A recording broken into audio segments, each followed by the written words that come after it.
Bismillahirrahmanirrahim.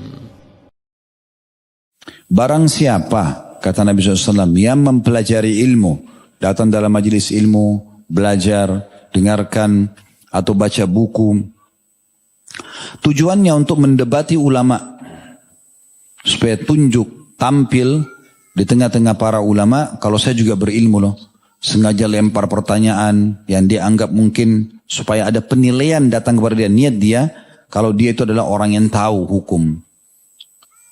Dengan bahasa-bahasa, dengan retorika, hanya untuk mendebati ulama saja, supaya namanya harum di tengah-tengah para penuntut ilmu. Atau ya, dia mendebat atau merendahkan orang-orang bodoh. Si fulan, oh ilmunya masih cetek itu, masih kecil. Ya, dianggap remeh orang lain. Atau dia memalingkan perhatian manusia kepadanya, hanya untuk mencari kedudukan. Oh si fulan alim, ustadz ini, kiai ini, dan seterusnya. Hanya untuk puji-pujian saja. Kata Nabi SAW dalam hadis ini, maka Allah akan memasukkannya ke dalam neraka jahanam. Jadi satu sisi tadi sudah kita jelaskan, penuntut ilmu itu kedudukannya tinggi sekali di sisi Allah. Allah angkat derajatnya, ya, akan didoakan kebaikan, Allah akan berikan kebaikan, malaikatnya disuruh semua doakan, seluruh makhluk yang ada di langit, yang ada di bumi, semuanya mendoakan, triliunan makhluk Allah jumlahnya, hewan-hewan, ya, tumbuh-tumbuhan, malaikat, semua mendoakan dia kebaikan.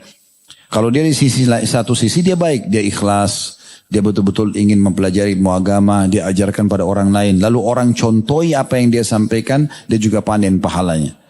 Tapi satu sisi, kapan dia gunakan itu justru untuk sombong, berbangga-bangga, meremehkan orang lain, hanya untuk mencari kedudukan dunia, maka tidak ada gunanya ilmu tersebut.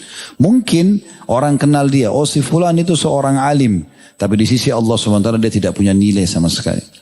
Karena niatnya bukan lagi mempelajari ilmu agama dengan ikhlas dan juga mengajarkan orang lain. Makanya hadis yang baru kita bacakan tadi Ibnu Majah ini hadis yang sangat jelas berhubungan dengan masalah itu.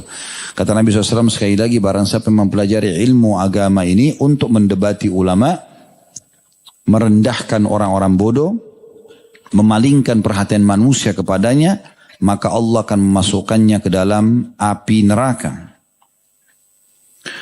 Di dalam hadis yang lain, riwayat Ibnu Majah juga, nomor 252, kalau tadi Ibnu Majah 260, ini kurang lebih satu bab ya. Dan ini sahih oleh Syekh Albani, dua-duanya riwayat Ibnu Majah, kalau ini 252. Kata Nabi SAW, man ta'allama ilman mimma yubtaga bihi wajhullah, barang siapa yang menuntut ilmu yang seharusnya itu untuk Allah. Kayak antum hadir di sini memang betul-betul untuk Allah, karena ingin dengar apa yang Allah sampaikan, apa yang Rasulullah SAW sampaikan, supaya kita bubar punya panduan hidup, bertambah keimanan, kita lebih dekat dengan Allah Subhanahu Wa Taala. Tapi dia ternyata bukan untuk itu belajar. Kata Nabi SAW, barang siapa menuntut ilmu agama yang seharusnya untuk Allah, la yata'allamuhu illa liyusiba bihi aradan minad dunya, tapi dia malah gunakan untuk menuntut ya, atau mencari dunia dari situ, supaya dapat sumber income saja. Kuliah agama, belajar agama, supaya dia bisa mendapatkan hasil dari situ ya. Lam yajid arafal jannati yaumal qiyamah. Pastikan dia tidak akan pernah mencium bau surga pada hari kiamat nanti. Berarti syaratnya ketat sekali. Ya. Satu sisi pahalanya melimpah, sisi yang lain kalau dia salah gunakan malah jadi musibah buat dia. Ya. Tentu kita pilih menuntut ilmu. Jangan sampai nanti digoda oleh syaitan. Oh kalau begitu saya nggak usah pintar-pintar agama karena ancamannya bahaya gitu. Bukan itu yang kita maksudkan. Tapi bagaimana kita menghindari apa yang disebutkan ancaman tadi supaya kita tidak terjerumus padanya, kan begitu.